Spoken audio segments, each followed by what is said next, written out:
Audio Jungle.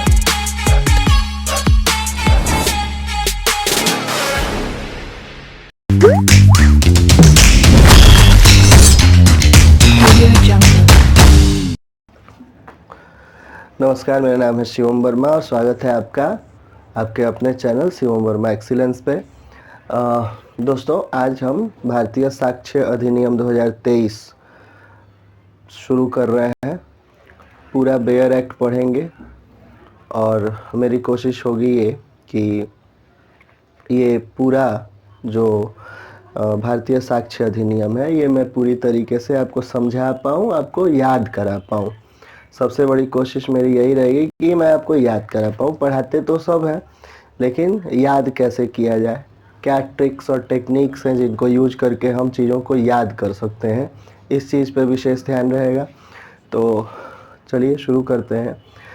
सबसे पहली चीज़ कि भारतीय साक्ष्य अधिनियम जो है ये एक साक्ष्य विधि है। ये तो जाहिर सी बात है। साक्ष्य विधि क्या होती है? साक्ष्य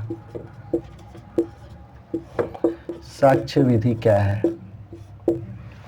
साक्ष्य विधि, साक्ष्य जो है उनको देने का एक प्रोसेस है। साक्ष्य विधि, कोई भी घटना होती है या कोई भी विवाद होता है तो उस विवादग्रस्त तथ्य के बारे में हम उसको प्रूफ या डिसप्रूफ करने के लिए साक्ष्य देते हैं। तो वो साक्ष्य जो है वो इस विधि, साक्ष्य विधि के अंतर्गत रह के हम देते हैं। साक्ष्य विधि क्या करती है? एक फ्रेम देती है। एक फ्रेम, इसने मान लीजिए एक फ्रेम बना दिया कि ये फ्रेम है और साक्ष्य जो भी दिए जाएंगे वो इन इन इन इन फैक्ट्स को ध्यान में रख के दिया जाएगा, इससे बाहर नहीं जा सकते आप। यानी एक फ्रेम का निर्माण करती है साक्ष्य विधि, एविडेंस लॉ, कि आप उससे बाहर नहीं जाएंगे। उस प्रक्रिया के अंतर्गत ही रह के आप साक्ष्य देंगे। मज़ेदार बात यह है कि भारत में जो साक्ष्य विधि है जो पहले थी, इंडियन एविडेंस एक्ट 1872, वो सिविल और क्रिमिनल दोनों मामलों में बहुत रेलेवेंट है। यानी दोनों में जो सिविल और क्रिमिनल दोनों में ही जो साक्ष्य दिए जा सकते हैं उसमें इनका यूज किया जा सकता है। हालांकि सीपीसी जो है उसमें भी कुछ प्रक्रियाएं हैं, लेकिन साक्ष्य विधि जो है वो एक फ्रेम देती है कि इस फ्रेम के अंतर्गत रह के ही आप साक्ष्य दे सकते हैं, इससे बाहर नहीं जा सकते। किसी भी विवादग्रस्त तथ्य को प्रूफ या डिसप्रूफ करने के लिए, क्योंकि आप जानते हैं कि कानून अंधा है, ये एक सर्वमान्य धारणा है। तो जब कानून अंधा है, और आपने वो देखा भी होगा, कानून की देवी जो होती है हाथ में एक वो तराजू लिए रहती हैं, और जिधर जो साक्ष्य ज़्यादा होंगे और एविडेंस जिधर बताएंगे उधर की ओर वो तराजू झुकता है। यानी कानून की देवी कुछ नहीं देखती, सिर्फ साक्ष्य देखती है। तो वो साक्ष्य जो है वो इस साक्ष्य विधि के इस एक फ्रेम के अंदर ही रह के हम दे सकते हैं। उससे बाहर कोई प्रक्रिया नहीं है जिसके अंतर्गत हम साक्ष्य दे सकते हैं। कब साक्ष्य दे सकते हैं, कब साक्ष्य नहीं दे सकते हैं, कौन साक्ष्य दे सकता है, कौन साक्ष्य नहीं दे सकता है, यानी इसने बैरिकेटिंग लगा रखी है साक्ष्य विधि ने कि कौन साक्ष्य नहीं दे सकते और साक्ष्य कौन दे सकते हैं, इसको बताने का काम भी साक्ष्य विधि करती है। तो इसीलिए ये रिलेवेंट है और हमें जानना है। परीक्षाओं की दृष्टि से बहुत महत्वपूर्ण है। और सबसे बड़ी बात कि काफ़ी छोटा सा ये एक्ट है। यानी कुल मिला के 170 सेक्शन है बीएसए में, पहले 167 हुआ करते थे, अब 170 है।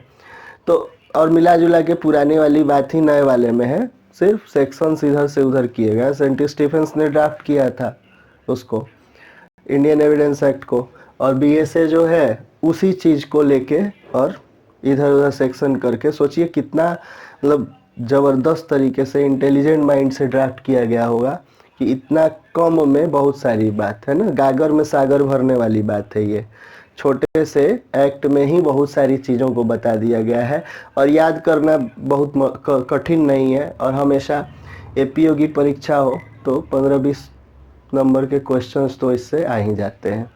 तो इसलिए भी ये महत्वपूर्ण है। बिना समय गवाए आइए हम इसको विस्तार से देखते हैं, समझने की कोशिश करते हैं। अब हम कुछ मुख्य बिंदु जो परीक्षा की दृष्टि से महत्वपूर्ण है उनको जान लेते हैं। समय का अभाव है और वीडियो लंबा ना हो जाए, इसलिए मैंने पहले ही इसे यहाँ नोट कर दिया है। तो ये जाहिर सी बात है कि भारतीय साक्ष्य अधिनियम 2023 जो है वो पुराना जो इंडियन एविडेंस एक्ट 1872 था, जिसको सेंट स्टीफेंस ने ड्राफ्ट किया था, उसको ये रिपील करता है और ये बात सेक्शन 170 में लिखी गई है। अभी हम लोग आएंगे उस पर कि क्या इसके कितने चैप्टर्स हैं, कितने पार्ट्स हैं, उस पर ये अगले स्लाइड में आप देखेंगे। मैंने अभी कहा है कि इंडियन एविडेंस एक्ट को सेंट स्टीफेंस ने ड्राफ्ट किया था। तो सेंट स्टीफेंस, अब कितनी अजीब और अच्छी, अजीब तो नहीं, अच्छी बात है कि बिल्कुल छोटा सा ये इंडियन एविडेंस एक्ट जो है बिल्कुल 167 सेक्शन का उन्होंने ड्राफ्ट किया था और उसमें से कुछ भी ऐसा नहीं है जिसको आप हटा सकते हैं, या मतलब बिल्कुल अभी जो भारतीय साक्ष्य अधिनियम 2023 ड्राफ्ट हुआ है उसमें सिर्फ सेक्शंस इधर से उधर हुए हैं, बाकी चीज़ें वही हैं जो सेंट स्टीफेन साहब ने इंडियन एविडेंस एक्ट में लिखी थी। इतना बढ़िया सा ड्राफ्टिंग इन्होंने किया था। पुराना वाला ये है, लेकिन ये अभी भी पूछा जा सकता है परीक्षा में, इसलिए ये याद रखना जरूरी है। सेंट स्टीफेंस ने ड्राफ्ट किया था इंडियन एविडेंस एक्ट 1872 को। अगली चीज़ ये है कि ये बात परीक्षा में पूछी जा सकती है कि जो BSA 2023 है, ये संसद में हमारे जो गृह मंत्री हैं, माननीय गृह मंत्री श्री अमित शाह जी, उनके द्वारा कब रखा गया था। तो वो 11 अगस्त 2023 को रखा गया था। इस तिथि को याद रखना आवश्यक है। चांसेस है कि ये पूछा जा सकता है कि संसद में किस दिन रखा गया था। तो न सिर्फ BSA 2023 बल्कि BNS भारतीय न्याय संहिता और BNSS जिसने CRPC का स्थान लिया है, भारतीय न्यायिक सुरक्षा संहिता, उसको भी 11 अगस्त 2023 को संसद में प्रस्तुत किया गया था। इसके अलावा अगर आप लॉ के स्टूडेंट हैं तो आप ये जानते होंगे कि कोई भी विधेयक जो होता है, बिल जो होता है, वो कानून तब बनता है जब लोकसभा राज्यसभा से पास हो जाए और उसके बाद प्रेसिडेंट की उस पर कंसेंट मिल जाए, सहमति प्राप्त हो जाए। तो सहमति प्राप्त इसको हुई 25 दिसंबर 2023 को। इस तिथि को भी याद रखना है, इसे भी बिल्कुल आत्मसात कर लीजिए, याद कर लीजिए। अगली चीज़ की यह कानून देश में लागू कब हुआ, तो ये तिथि भी इम्पोर्टेंट है। 1 जुलाई 2024 से यह कानून देश में लागू हुआ है। ये 3 तिथियां आपको याद रखनी है, 11 अगस्त 2023, 25 दिसंबर 2023 और 1 जुलाई 2024। ये तिथियां आपको बिल्कुल याद कर लेनी है। अगली चीज़ ये है कि जो BSA है इसको लेक्स फोरी बोलते हैं। क्या है लेक्स फोरी या लॉ ऑफ फोरम क्या है? तो देखिए, कानून जो है वो 2 प्रकार के, लेक्स फोरी, कानून को हम 2 हिस्सों में बांट सकते हैं, लेक्स फोरी और लेक्स लोसी। इस पर मैं अभी विस्तार से आऊँगा, इस स्लाइड के बाद ही मैं उस पर भी आता हूँ, क्योंकि मुझे बहुत सारी चीज़ें इस पर लिखनी पड़ेंगी ताकि आप समझ पाएँ और नोट्स भी बना पाएँ। तो लेक्स फोरी और लेक्स लोसी, इसको हम एक ही बार समझ लेते हैं। मैं उदाहरण के साथ समझाता हूँ। इस चीज़ को भी मैं उदाहरण से समझाऊंगा कि एडजेक्टिव लॉ क्या है और सब्सटैंटिव लॉ क्या है। फिलहाल आप ये समझिए कि BSA जो है एक प्रक्रिया विधि है, यानी एडजेक्टिव लॉ है ना। एक सब्सटैंटिव लॉ होता है और एक एडजेक्टिव लॉ होता है, यानी एक मूल विधि होती है और एक प्रक्रिया विधि होती है। तो जो BSA है वो एक प्रक्रिया विधि है। इसको भी हम अभी अगले स्लाइड में बढ़िया से समझेंगे। ये दोनों चीज़ें बहुत अच्छे से समझने की हैं, क्योंकि जनरली ये चीज़ें समझाई नहीं जाती हैं। जब अब जो भी पढ़ाने वाले लोग हैं वो सीधे सीधे आ जाते हैं सेक्शंस पे, तो उससे काम चलने वाला नहीं है, क्योंकि ये सारी चीज़ें भी परीक्षाओं में पूछी जाती हैं और पूछी जाएंगी, तो इसलिए इनको याद रखिएगा। अब अगली चीज़ जो है वो बहुत इम्पॉर्टेंट है। उसको अगर आप लॉ स्टूडेंट हैं या परीक्षाओं की तैयारी कर रहे हैं तो आपसे ये पूछा जा सकता है कि भारतीय साक्ष्य अधिनियम जो है इसका उद्देश्य क्या है ना। एक लाइन आप समझिए, याद रखिए। देखिए, जो भी कोई भी तथ्य विवादग्रस्त तथ्य है है ना। जैसे मान लीजिए कि ए ने बी की हत्या कर डाली, तो ए ने बी की हत्या किस हथियार से की थी, किन परिस्थितियों में की थी, वो स्थान क्या था, समय क्या था, है ना। या फिर जो वहाँ पे देखने वाले थे, जो गवाही देने वाले लोग हैं, उनमें उन सबको कौन गवाह बन सकते हैं, कौन नहीं बन सकते हैं, है ना। या फिर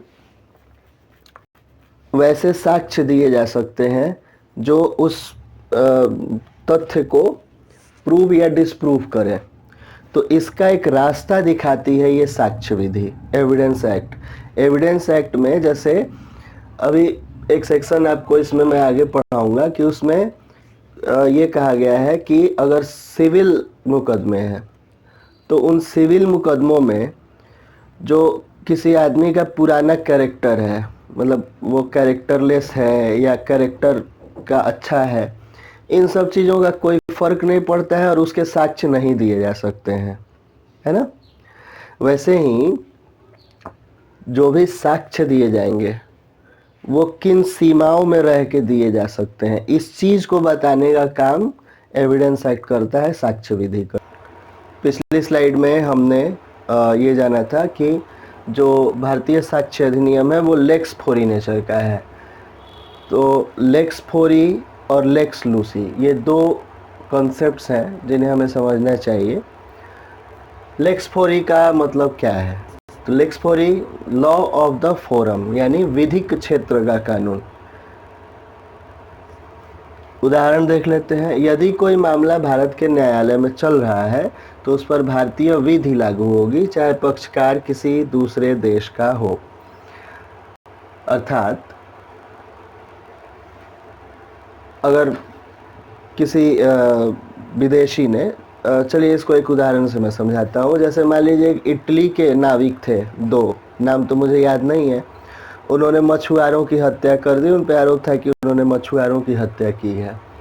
तो वो इटली के नागरिक थे, लेकिन उन पे जो केस चल रहा था वो केस वहाँ पे उस केस में जो भी साक्ष्य दिए जा रहे थे वो भारतीय साक्ष्य अधिनियम, उस समय तो इंडियन एविडेंस एक्ट 1872 के अनुसार ही दिए जा रहे थे, वो भी लॉ ऑफ फोरम, साक्ष्य विधि लॉ ऑफ फोरम ही होती है। तो भले ही वो इटली के नागरिक थे, लेकिन उन्होंने यहाँ पे कृत्य किया था, यहाँ अपराध किया था, इसलिए उन पे जो कानून लागू हो रहा था वो यहाँ का हो रहा था, है ना। लॉ ऑफ लूसी क्या है, लॉ ऑफ द प्लेस, जिस स्थान पर कार्य हुआ है उसका कानून।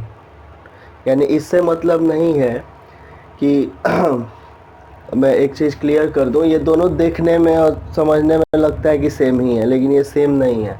मैंने कहा है विधिक क्षेत्र का कानून, यानी जिस क्षेत्र में केस चल रहा है उसका कानून। मैंने शायद गलती से ये वाली बात यहाँ बोल दी थी, इसको ज़रा क्लियर कर ले। ये ऐसी चीज़ है ही जो कंफ्यूज कर देती है।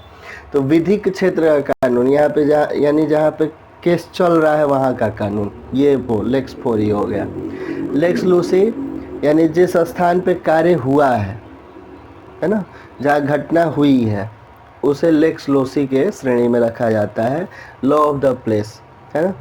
लेकिन यहाँ इस चीज़ को ध्यान रखना है कि अगर मान लीजिए कि फ्रांस में कोई एग्रीमेंट हुआ है, तो उस एग्रीमेंट पर, चूँकि जो एग्रीमेंट हुआ फ्रांस में हुआ, यानी उस प्लेस पे हुआ, तो उस एग्रीमेंट पर फ्रांस का कानून लागू होगा, है ना, चाहे वो मामला किसी भी देश में सुना जाए, है ना।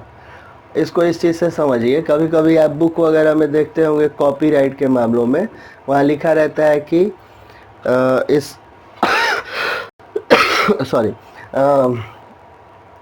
सभी कापियाँ इसकी रिजर्व्ड हैं इस बुक की, और किसी भी प्रकार के न्यायिक मामलों की सुनवाई इलाहाबाद हाई कोर्ट के जुरिस्डिक्शन के अधीन होगी, है ना, या पटना हाई कोर्ट के जुरिस्डिक्शन के अधीन होगी। इस तरीके की चीज़ें लिखी हुई होती हैं। तो लॉ ऑफ द प्लेस, हालांकि भारत में तो जो कानून है वो सब जगह एक ही है, मैंने सिर्फ एक उदाहरण की बात की है। तो मैं उम्मीद करता हूँ कि लेक्स फोरी और लेक्स लूसी आप समझ गए होंगे। लेक्स फोरी का मतलब हो गया विधिक क्षेत्र का कानून, यहाँ जहाँ जहाँ पे केस चल रहा है, तो जहाँ पे केस चल रहा है वहीं का वो कानून लागू होगा, वो लेक्स फोरी है। और भारतीय साक्ष्य अधिनियम इसके अंतर्गत आता है। लेक्स लोसी जो है वो जहाँ पे दुर्घटना हुई, कार्य हुआ, एग्रीमेंट हुआ, जो भी आप समझ पाए। लॉ ऑफ द प्लेस, मैं उम्मीद करता हूँ अब आप समझ गए होंगे। अब आइए आगे बढ़ते हैं, मूल विधि और प्रक्रिया विधि, है ना। क्या है सब्सटैंटिव लॉ और क्या है एडजेक्टिव लॉ, इसको भी मैं समझा देता हूँ। छोटी छोटी स्लाइड्स हैं, बिल्कुल आसान तरीके से मैं कोशिश करता हूँ कि समझ लें। तब हम सीधे आएंगे भारतीय साक्ष्य अधिनियम के विभिन्न धाराओं पे और उसके बाद आगे बढ़ेंगे।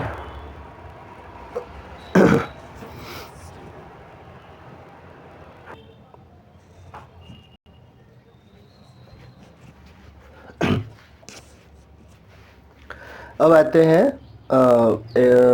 विधि। क्या है विधि? विधि कितने प्रकार की होती है?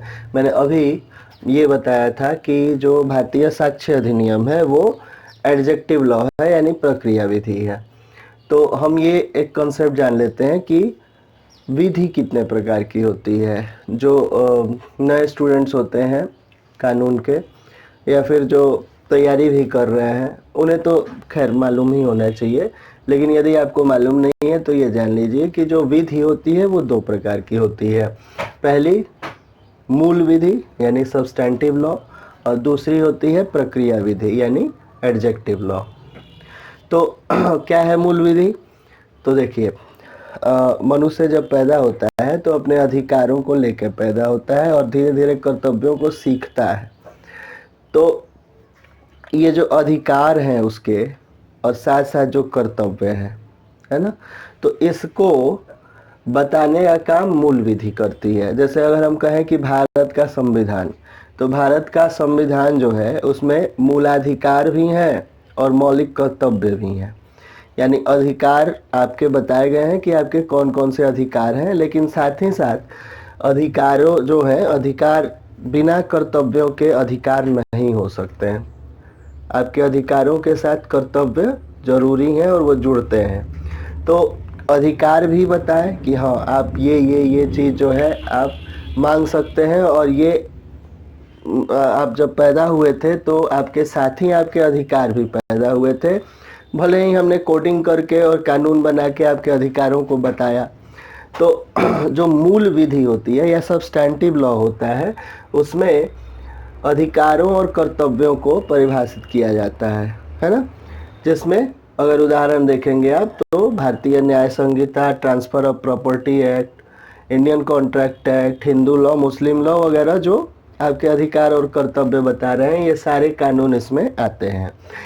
अगर हम बात करें एडजेक्टिव लॉ या प्रक्रिया विधि की, तो जो अधिकार और कर्तव्य होते हैं उनको प्राप्त करने के लिए कोई एक प्रक्रिया होती है। जैसे अगर हमें अधिकार अपने चाहिए, मूलाधिकारों को अगर हमें अपने लागू कराना है, तो अनुच्छेद 32 जो है उसके तहत आप सुप्रीम कोर्ट, हाई कोर्ट 226 के अधीन और सुप्रीम कोर्ट 32 के अधीन आप जा सकते हैं कि मूलाधिकार जो है उसके अधीन रीट जारी होते हैं। तो आपकी जो है वो एक प्रक्रिया है कि आप उसको लागू कैसे करवा सकते हैं, है ना। तो उन अधिकारों को उपचार चाहिए, यानी अगर आपके वो अधिकार नहीं मिल रहे हैं तो आपको उनको प्राप्त करने के लिए कोई एक फ्रेम चाहिए, एक तरीका चाहिए। उन तरीकों को बताने के लिए कुछ कानून है कि वो क्या प्रक्रियाएं हैं, है ना। तो सीआरपीसी जो अब बीएनएसएस हो गया है, तो भारतीय न्याय सुरक्षा संहिता, भारतीय साक्ष्य अधिनियम, और सीपीसी यानी सिविल प्रक्रिया संहिता, सिविल प्रोसीजर कोड जो है वो प्रक्रिया विधि के अंतर्गत आती है। मैं उम्मीद कर रहा हूँ आप इसे समझ पा रहे होंगे। आप समझ पा रहे हैं या नहीं इसे कमेंट में ज़रूर बताएंगे। अब आते हैं अगली स्लाइड पे। अब हम शुरू करते हैं भारतीय साक्ष्य अधिनियम को, कि उसमें कितनी धाराएं हैं, कितने भाग हैं, वगैरह वगैरह।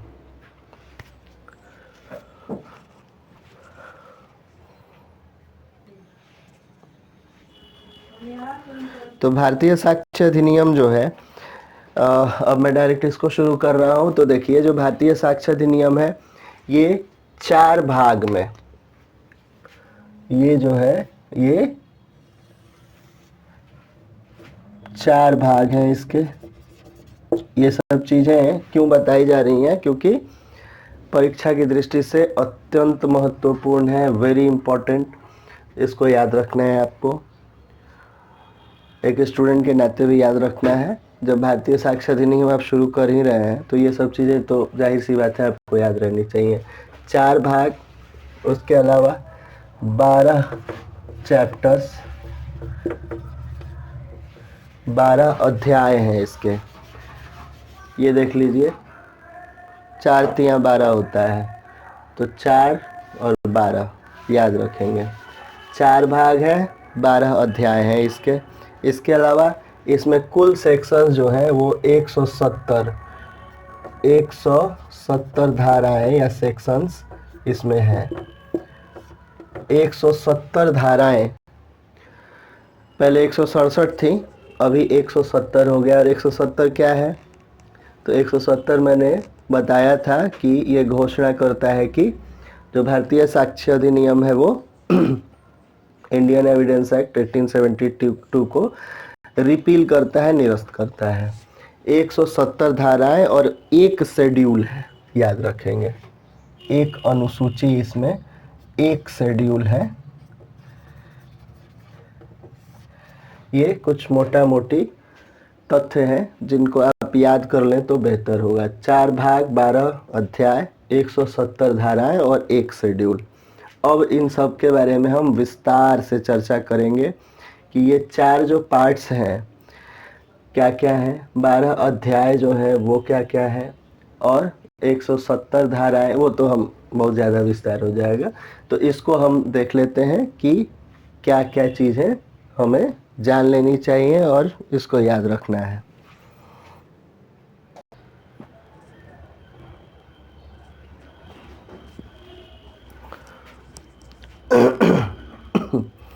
तो ये 4 पार्ट्स कौन कौन से हैं, तो पहला है प्रिलिमिनरी। पहले तो हमें पहला पार्ट जो है वो प्रिलिमिनरी यानी प्रारंभिकी, अगर हिंदी में कहें तो पहला तो यही पढ़ना है। उसके बाद रेलेवेंसी ऑफ फैक्ट्स,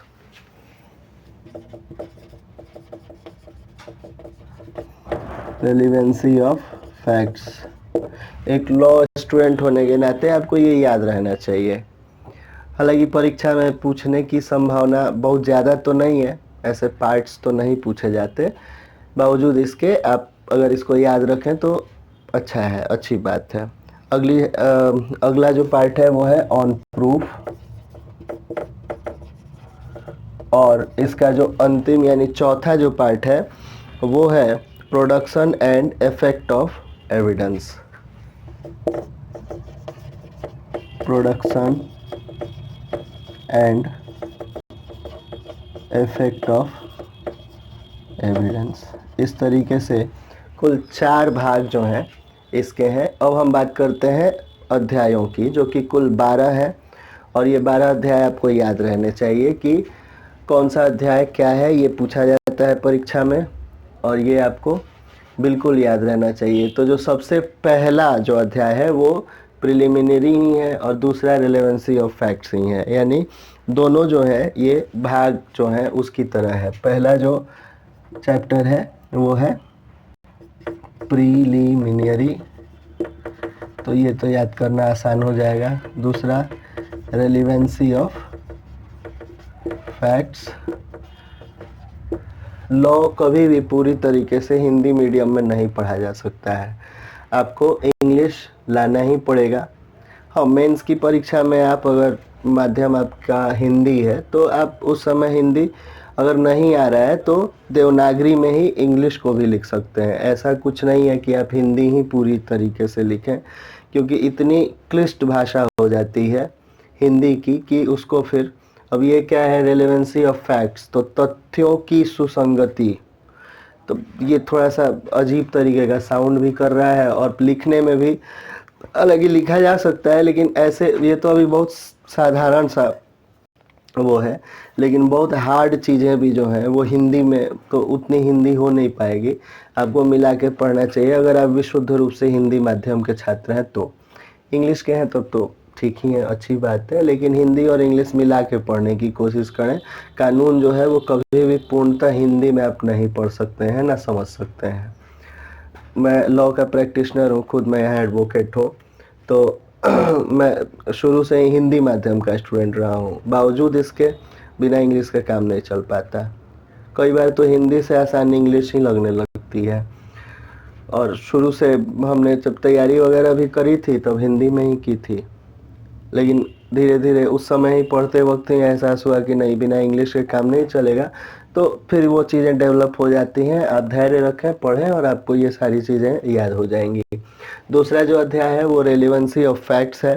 तीसरा जो है वो है facts which need not be proved. तीसरा अध्याय है facts which need not be proved, यानी वैसे तथ्य जिनको प्रूव करने की आवश्यकता नहीं है। चौथा जो अध्याय है उसका नाम है ऑफ ओरल एविडेंसेज। चौथा अध्याय ऑफ ओरल एविडेंस, यानी मौखिक साक्ष्य के बारे में, मौखिक साक्ष्य के बारे में ये अध्याय का नाम है। पांचवा of documentary evidence, of documentary evidence, यानी दस्तावेजी साक्ष्य के बारे में। ये पांचवा अध्याय हो गया। छठा जो है वो है of the exclusion of oral evidence bye documentary evidence, of the exclusion of oral evidence bye documentary evidence.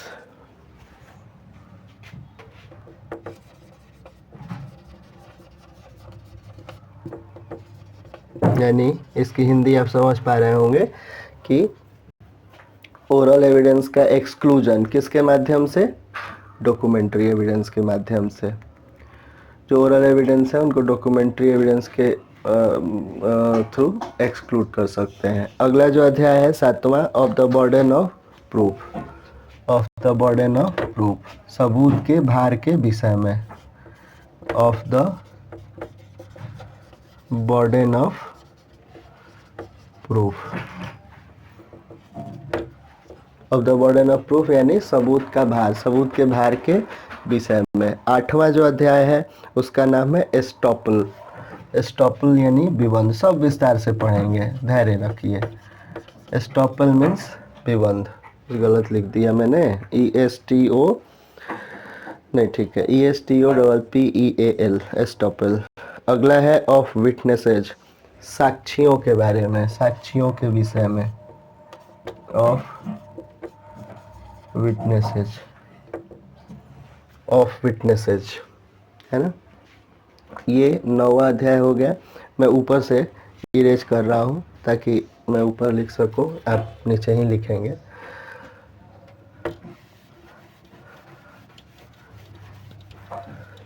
जो 10वां अध्याय है वो है of examination of witnesses,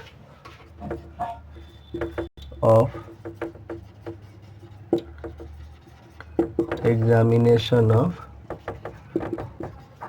witnesses, यानी साक्षियों के परीक्षण के विषय में, एग्जामिनेशन के विषय में।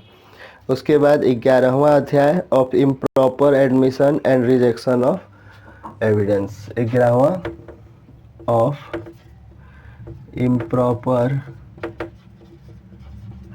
Admission sorry and rejection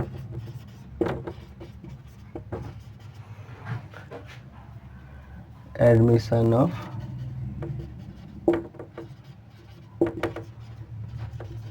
evidence. यानी अगर इम्प्रॉपर एडमिशन हो गया है न्यायालय में, जो एविडेंस होते हैं उनका, तो उनका रिजेक्शन या एडमिशन होगा कि नहीं होगा, इसके विषय में ये बात है। यानी आपके जो एविडेंस अगर इम्प्रॉपर है और उनका एडमिशन आपने करा दिया है, तो फिर उनका रिजेक्शन होगा या एडमिशन होगा, इसके विषय में ये चैप्टर 11 बोलता है। और जो अंतिम चैप्टर है चैप्टर 12, इसमें सिर्फ और सिर्फ एकमात्र सेक्शन है और ये बात करता है रिपील एंड सेविंग्स की। 12वां जो अध्याय है वो है रिपील एंड सेविंग्स, यानी निरसन। जो मैंने पहले ही बता दिया था कि सेक्शन 170 जो है वो इस बात की घोषणा करता है कि जो भारतीय साक्ष्य अधिनियम 2023 है, ये इंडियन एविडेंस एक्ट 1872 को निरसित करता है या रिपील करता है। तो मैं उम्मीद करता हूँ कि आप इतनी चीज़ों को समझ पाए होंगे। आज हमारी पहली क्लास थी, तो मैं इतना ही पढ़ा के अभी रोकता हूँ। अगली क्लास से हम अब सीधे सेक्शंस को देखना शुरू करेंगे। पहले तो प्रिलिमिनरी ही हमें पढ़ना है, प्रारंभिकी में, और उसमें कुछ परिभाषाएं दी गई हैं, उन परिभाषाओं को पहले देखेंगे और उसके बाद धीरे धीरे जैसे जैसे क्लास बढ़ेगी आप ज़्यादा चीज़ों को समझ पाएंगे। मेरी पूरी कोशिश है कि मैं आपको याद ही करा डालूँ, आपको याद हो भी जाएगा। कुछ टेक्निक्स एंड ट्रिक्स जो हैं वो मैं बताऊंगा और उसको you have to follow this tricks and techniques, और आपको वो सब चीज़ें याद हो जाएंगी। तो चलिए आज की क्लास यहीं रोकते हैं। धन्यवाद।